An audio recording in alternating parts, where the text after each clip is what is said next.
जय जिनेन सभी को। क्षमावाणी पर्व, आज क्षमावाणी पर्व है।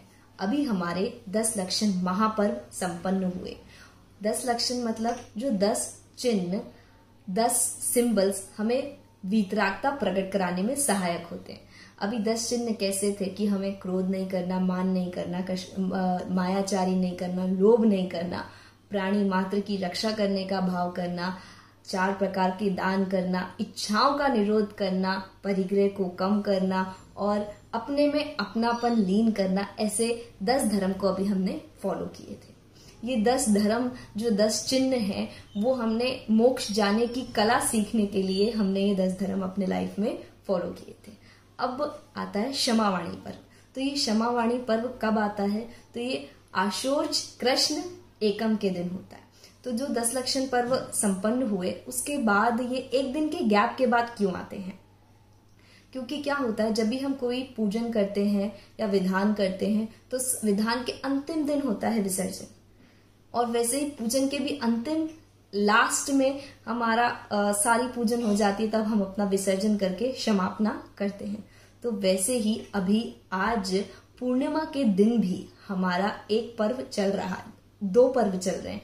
एक तो 16 कारण जी के पर्व चल रहे हैं और एक रत्नत्रय तेला, जो कि तेरस, चतुर्दशी और पूर्णिमा को रहते हैं। तो जब हमारे अनंत चौदस के दिन 10 लक्षण पर्व संपन्न हो गए, फिर पूर्णिमा के दिन हमारे 16 कारण जी और रत्नत्रय तेला संपन्न हुआ, इस अनुसार हमारे अब सारे पर्व संपन्न हो गए। तो आज का दिन हम क्षमावाणी पर्व मनाते हैं।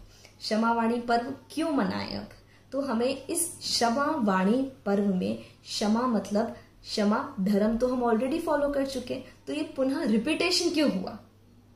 वो रिपीटेशन इसीलिए हुआ कि जो क्षमा धर्म था वो धर्म के अंतर्गत सभी धर्म आ जाते हैं, जिसके अंदर क्षमा भाव मतलब सरल परिणाम, जिसमें क्रोध नहीं होगा, जिसके अंदर क्षमा का भाव होगा, वो ही मायाचारी नहीं करेगा, वही छल कपट नहीं करेगा, उसी को दान का भाव आएगा, वही त्याग करेगा, वही इच्छाओं का निरोध भी कर सकता है, जिसके अंदर सरलता, सहजता और साम्य भाव होगा। जब क्षमा भाव होता है तभी ये 10 चिन्ह भी होते हैं। तो आज को हम क्षमावाणी पर्व कहते हैं, जिसको हम क्षमा, मार्दव, आर्जव, सत्य, शौच, आकिंचन, ब्रह्मचर्य पर्व भी बोल सकते हैं। परंतु इतना बड़ा कौन बोले, तो इसको शॉर्ट करके हमने कर दिया है क्षमावाणी पर्व। अब वाणी कैसी होनी चाहिए? तो एकदम सरल और मधुर वाणी। तो अब क्षमा किससे मांगना चाहिए? तो क्षमा हमें प्राणी मात्र से मांगना चाहिए। 1 इंद्रिय, 2 इंद्रिय, लाइट जलाने में जो जीवों की हिंसा होती है, पानी नहाने के लिए यूज करते उसमें जो जीवों की हिंसा होती है, ये सब हमें दिखाई नहीं देते हैं। गैस चालू करते हैं, ये सांसारिक अवस्था में ये चीजों में कहीं ना कहीं हमसे गलतियां होती हैं, और ये स्वाभाविक भी है कि हम लाइट तो जलाएंगे ही तो जीव मरेंगे ही, तो उनसे भी हमें क्षमा, वो अनजाने में या जाने में जो गलती होती है उसके लिए हम क्षमा मांगते हैं।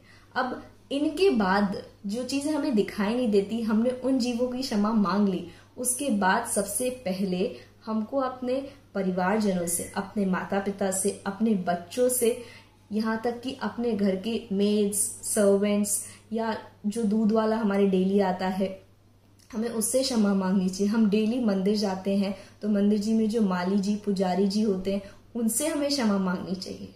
बहुत मतलब ये हमारा महापर्व के बाद, हमारा 10 लक्षण महापर्व के बाद हमारा ये क्षमावाणी पर्व आता, तो हमें उसको भी उतना ही बड़े लेवल पे मनाना चाहिए कि जन जन तक पता चले कि जैनों का कोई महापर्व संपन्न हुआ है, जिसके एंड में, जैसे पूजन के एंड में क्षमापना करते हैं, वैसे ही हमारे इस महापर्व के एंड में हम क्षमापना करें। अब ये जो पर्व है, हमने अगर क्षमा कर दिया है तो हमारे आजकल का जो जनरेशन है वो क्या क्षमा मांगती है? व्हाट्सएप का फॉरवर्ड उठाया कहीं से, जाने अनजाने में विगत गलतियों को माफ करने के, क्षमा मांगने के लिए हम एक साथ धड़ल्ले से सबको फॉरवर्डेड मैसेज कर देते हैं। हम सबसे क्षमा तो मांगते हैं, साथ ही में हमें क्षमा के साथ साथ हम 10 लक्षण पर्व कैसे मनाएं और इन्हीं 10 चिन्हों को हम आगे अपने लाइफ में कैसे फॉलो कर सकते हैं, ये स्पीड ब्रेकर्स थे हमें वीतरागता को प्रकट करने के लिए, जो हमें आए हमारी लाइफ में 10 लक्षण पर्व। तो अब ये वापस जब तक आएंगे तब तक हम याद रखें कि हमने ये जो 10 चिन्हों को फॉलो किया था अभी 10 दिन तक, उनको हम आगे भी अपनी लाइफ में कभी ना कभी फॉलो करते रहें। फॉरवर्डेड मैसेज करके ही सिर्फ क्षमावाणी पर्व नहीं मनाएं, इस क्षमावाणी पर्व को अपने अंतर में रखें कि हम सब पे दया भाव रखें और जो 10 चिन्ह हमारे हैं कि हमें क्रोध नहीं करना, मान नहीं करना, मायाचारी नहीं करना, दान देना, इच्छाओं का निरोध करना, परिग्रह कम करना और अपने में अपनापन करना, ऐसे ब्रह्मचर्य आदि 10 धर्मों को हमको फॉलो करना चाहिए। जय जिनेंद्र। अगर आप सबको ये मेरी बात अच्छी और सही लगी हो तो आप प्लीज लाइक, शेयर और सब्सक्राइब जरूर करें। जय जिनेंद्र।